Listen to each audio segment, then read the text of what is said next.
All right, let's bring in our good friend Bob Vanderplots. Good to see you, brother. How are you? I'm doing really well. I was just bragging about my Vikings being 9-2, and you got to trump me by saying your Lions are 10-1. I wasn't going to say a word. You're the one that chose to bring it up. I know. I just like, yeah. But yeah, I'm proud that my Vikings are 9-2. You stepped on that rake all on your own. I did. All right. Doing really good, though. Great. So where were you this weekend? You know, this weekend, Darla and I went to David Horowitz's Freedom Center Conference. We were invited by a couple of really good friends who love the Family Leader Ministry. And they said, you know, you expose us to a lot of things all the time. We want to expose you to something. And so you'd be willing to come to Naples, Florida in November and have 3 nights at the Ritz-Carlton Ocean View. And Darla and I said, well, that's a pretty easy decision. Of course, we'd love to do that. But we had a 3-day conference there, went from early in the morning to late at night. They ran a great show, a lot of great speakers. But the enthusiasm in that room was palatable. Elections have consequences. And you could tell on the people in that room, they totally understood that and grasped it. So tell me what some of the major themes were. Like, for example, there's a lot of talk about ending wokeness. Oh, my gosh. And did the American people reject that or not? That was a huge deal. And there's a lot of speakers. The speakers that you would know and some that you probably wouldn't know. But this, Ned Ryan of American Majority. Ned really laid out some things and just talked about, America stiff-armed all of the stuff. The pronoun language, they talked about a commercial that Trump ran in key states. And we didn't get a chance to see in Iowa a lot of these commercials because we weren't a key state. But she's for them, they, I'm for you. That was a big closing argument for Trump. Basically, this is nonsense, these pronouns. Mutilating our kids, taking away parental rights, all that stuff. I think what it is and why the Democrat Party and Rachel Maddow and others are having a meltdown, the stuff they were selling, America's clearly not buying. And I think what they're saying and what we saw, the boomerang effect is really coming back this way to a point where I thought of your daughter, Anastasia. Isabel Brown. Have you heard of Isabel Brown? Yeah, I did a speaking engagement with her in Montana a couple of years ago. Boy, I just thought she knocked it. She used to be with TPUSA, or maybe she still is, I believe. No, she's on her own now Okay. In the digital space, but I thought she knocked it out of the park about how Gen Z can save America. And she talked about how Gen Z is interested in marriage between a man and a woman, how they're interested in family, how they're interested into the Constitution, the foundations of our freedom. And all the stuff, Steve, that you and I have been having show after show on and saying, listen, they're lying to you. It looks like the youth are figuring this out. And what I thought was cool about Isabel Brown, Steve, she likened where they're at in their ages to the Founding Fathers. And talked about how the Founding Fathers were young and they were rebels saying we're not doing this anymore. And she said that's why she believes Gen Z can be part of saving this country. Aaron, as a millennial, you buying that? On some level, yeah. I mean, I'm sitting back in the best of the best of Gen Z that I see, even like in my own family, are doing better and like have better heads on their shoulders than the best of what I've seen from the millennial generation. So on some level, it's not a wholesale shift, but yeah, on some level, those who are radicalized are really radicalized in that generation. So, Steve, what I said to Darla, we were sitting there and we got done listening to Isabel Brown and just listening to Aaron as well. But I said to Darla, Steve and I did a show back like in 2011 or whatever it was, and they're doing same-sex marriage and all that stuff. And you said a comment to me, and I haven't forgotten. You said, Bob, pretty soon we're going to be the cool kids on the block because we're going to be call type or whatever, countercultural. And we definitely are that right now. And you're seeing that we might be the cool kids on the block right now, and Gen Z might be going with us for that purpose. One of the other themes you were telling me that people brought up at this event is what it meant that Trump was essentially in exile for 4 years and then came back. I think that might be the untold story right now. At some point, they're going to say it. But the untold story is that, listen, this guy was president 2016 to 2020. And in his first term, remember, he surrounded himself, first of all, with Reince Priebus, Rex Tillerson, and a lot of the others, and they kept trying to undermine him. the bureaucracy said, no, we're in charge. You're not in charge. We're going to save America from a duly elected president. But now, regardless if the election was stolen or not, but he was out of office for 4 years and Joe Biden took over.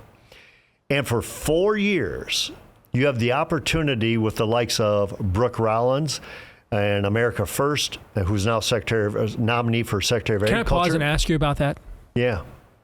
Does she have any, I don't know, I'm asking, does she have like any expertise or ties in that arena at all? Well, she has a degree in agriculture from Texas A&M. Like I said, I'm asking, I don't know. And that's her passion. Okay. And all I can do is take a look at some of my Texas friends, whether it be Ted Cruz or Greg Abbott or others cheering on. Yeah, but Texas ag friends aren't necessarily always in alignment with the Iowa ag friends. So what are your Iowa ag friends saying? Yeah, none of them have commented yet. So, but a lot of my, and I guess I haven't talked to Mike Knight. The fact is, though, Heritage Foundation, Project 25, a lot of these people are saying, okay, here's the blueprint. Russ Vaught, who's now nominated again, basically saying this is how you clear this thing out and you win over the bureaucracy. I think what's got really Rachel Maddow and some of these people really shook up, there's a new sheriff in town. Mm-hmm. And Trump, I think, knows he's got like 100 days, 1 year at max to really get this stuff done and get uprooted. And speaker after speaker talked about it. Now is the time. And that is why I think you saw so much hope in that room, because they saw what the Biden, Kamala Harris, woke agenda, what it was doing to this country. So you sense, as a follow-up to that, you sense there is more preparedness, zeal, and willingness to govern this time. I definitely do. Matter of fact, we listened to a couple people who are willing to go in and start on day one. I'm glad to see that he's being advised by a guy like Ned Ryan on some of this stuff as well. Ned's one of us, and he believes in this stuff, and he's been around the block a time or two.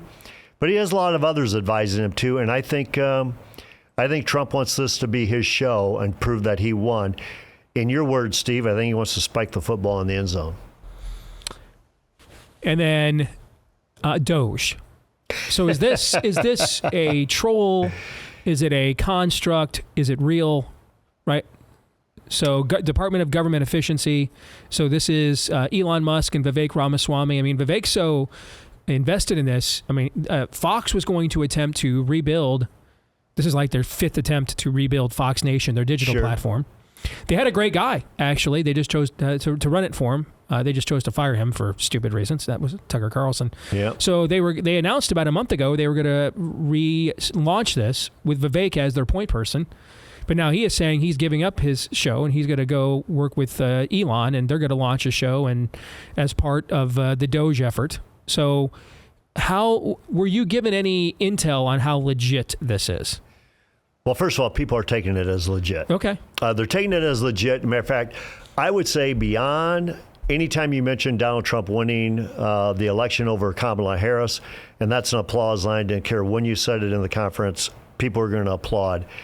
But if you mention the name Elon Musk or Vivek Ramaswamy, huge applause as well. They see this as an opportunity to say, you know what, we're done with politics as usual. And who coined that phrase was Newt Gingrich way back when. We need to be done with politics as usual. They're basically saying in 2025, they see being done with politics as usual. And so they're putting a lot of hope on Elon Musk, on Vivek Ramaswamy, and now our own U.S. Senator Joni Ernst has been named the Senate's chairman of kind of DOGE. And her tagline is, I went to Washington saying I was going to make them squeal. Now it's time we make them squeal. The interesting part of that is Joni needed Trump to win and needed Elon and Vivek to be appointed. I remember Joni's ad telling us it was going to take 10 years before she was going to try to. No, but now here we are. So it's an opportunity. But I got to tell you, I think people are thirsty for that type of leadership. Say, you know what? Get government out of this thing. I texted with Vivek, Steve, about defunding Planned Parenthood. He texted right back. He goes, just plain insanity that we are continuing to fund these guys. But defunding Planned Parenthood, taking the Department of Education, getting it out of Washington, D.C., return it to the states, taking on a lot of this pork spending. I think it's great that you don't have somebody that's actually got Senate confirmation deal saying, this is what I'd get rid of. Now you guys got to go do it. Was there anything you came away from this concerned about? Well, the only thing I came really a little bit concerned is that there's no doubt people are euphoric right now because of the victory. And we've been there before, right? You get so excited because, hey, we won. But now what you want to do is make sure they deliver. They won. They're continuing to be bold and courageous. Now we need to make sure that Washington follows suit. That they see America won. They elected Donald Trump with this kind of bold and courageous agenda. Now give him the keys, give him the freedom in order to do it. But there's no doubt one of the palatable concerns spoken several times was, how did John Thune stay majority leader in the U.S. Senate? Mm-hmm. Because that's a little bit like the new boss looks a heck of a lot like well, I mean, he's a Mitch McConnell trained acolyte. Right. Yeah. And the only basically validation for Thune getting that position was McConnell appointed his successor. McConnell raised all the funds for the Senate reelection. So therefore, if you raise that kind of money, you get to a point. I still believe, and I think I texted you this, Steve, I think it would have been great if Trump would have put his finger on the scale to the point of saying, no, I don't want Thune, I don't want Cornyn, I don't want Scott, I don't want any of these guys. Put Ted Cruz to lead this Senate. Let him and I go to work. I think that would have shown a real message. Even with the deal with, I think you tweeted this, with Matt Gaetz stepping away, it would have been a lot of fun to see Clarence Thomas appointed Attorney General and then putting DeSantis or Cruz in to be a Supreme Court judge. I think those are the kind of things that are going to send a message to the American people that, listen, not only did we win, but we mean it. What I'm saying, though, as DeSantis and Governor Reynolds has given a lot of governors courage across the country, Trump's win, I think, is stiffening some people's spines about what we need to do in D.C. today. Aaron, you have any thoughts on what you just heard? No, this is kind of echoing what I said, I think it was a week and a half, 2 weeks ago off the air. I might have repeated it on the air, but I think an under-discussed development this time around is that all of these appointments, regardless of what you think of them, having seen the last 8 years and what they've tried to do to this guy, all of these appointments now know what they're getting into. They know what they're up against. I have to believe that, unless they're just, too dumb to get out of bed in the morning. They know what they're up against. They know what they're getting in for. They know what the expectations are. The last time there was plausible deniability, I had no idea that there was immediately going to be a Russian collusion hoax. I had no idea that, Brett Kavanaugh was going to be, filled in the blank. There was plausible deniability that we didn't really know what we were getting into. Trump didn't really know what he was doing. Trump has said, I didn't appoint the best people last time. I didn't surround myself with the best people. This time, all of these individuals who have anything at stake, whether it's the people you're talking about over the weekend, Bob, or the cabinet appointments, they know what they're getting into. That has to mean something. That has to account for something. Well, back to the Joni Ernst thing. This actually is a good follow-up, Aaron, to what we were just discussing before Bob came on, right? So for 10 years, what did Joni Ernst do as a senator? Do you know? She stood behind Mitch McConnell and John Thune and others, but we really don't know. Matter of fact, my biggest disagreement with her was on the Disrespect for Marriage Act. Right. So for 10 years, we can't, off the top of our head, come up with anything remarkable you and I as U.S. Senator has done for a decade, right? So she aligned herself, but you said something very key there without even knowing what we talked about before you came on. She stood behind Mitch McConnell a lot. So that's the coalition she aligned herself with, and figured that they were the ones calling the shots. So, she did what they wanted. Now, doing one of these numbers. Yeah. Who won? It's like, who's calling the shots? I'm going with the winners. And so now she's suddenly giving Vivek Ramaswamy and the Trump and the Trump transition team an itemized list of $2 trillion in cuts that could be made. $2 trillion in cuts. She's been in the Senate majority before, right? In the last 10 years. Exactly. She hasn't been in the minority this whole time. So that's my point that I was making earlier. We're not an ideologically based party anymore. That is not Trump's ecosystem. It's a coalition-based party. Now, in a lot of times, so that people can secure their place of preeminence within the coalition, they will just do whatever the coalition asks of them. Most people are not driven by conviction. They're driven by position. Will this get me the outcome that I want? Will this get me the favor that I want? Will this get me the relationship or the reward that I want? Most people in life And when I say most, I mean like 90% are not driven by conviction. And they're driven by position. And that's why I think, Steve, with Trump winning, and not just winning, but winning big, and seeing the enthusiasm behind this guy, not like, okay, he won, but it's not a big deal anymore. The enthusiasm about that he won, I think, again, has stiffened people like Joni Ernst's spine, future candidates' spine. People want leadership today. I think what it's done is told Joni Ernst, Mitch McConnell is glitching out and on his deathbed. Donald Trump is king. So if you still want to stand behind someone of prominence in the camera, this is now where you need to stand, and that's what she's going to do. And that is a good sign. One more thing. Yep. We got 2 minutes. One more thing. Well, this won't even take 2 minutes, so we probably got a couple more things.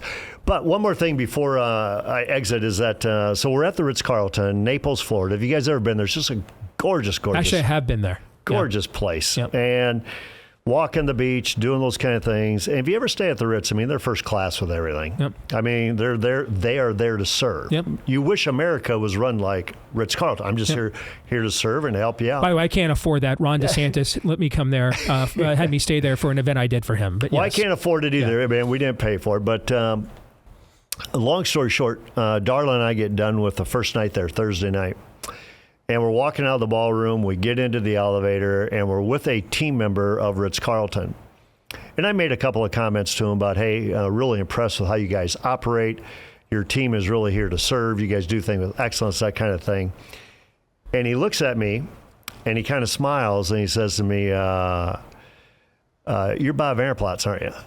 No way. Wait. I said, yeah. He goes, I love the Steve Deace Show. And he went on talking about the Steve Deace Show and about my appearance on Mondays. Maybe he's just giving me flatter, but loves seeing me on Monday. And I said, I'm going to give a shout out to him. His name is Kelly. The team at Ritz-Carlton and Naples, great job. But you have a fan in Kelly in Naples, Florida. Well, thank you, Kelly. You guys were great to my family and I when we stayed there. About a year or so ago. So you guys were great to us. So thank you. Appreciate it, man. And it was a conference where you just didn't feel uncomfortable at all. And again, I think people have a little swag, a little bounce in their step. Good things on the horizon. I'm hopeful and I'm thankful. All right.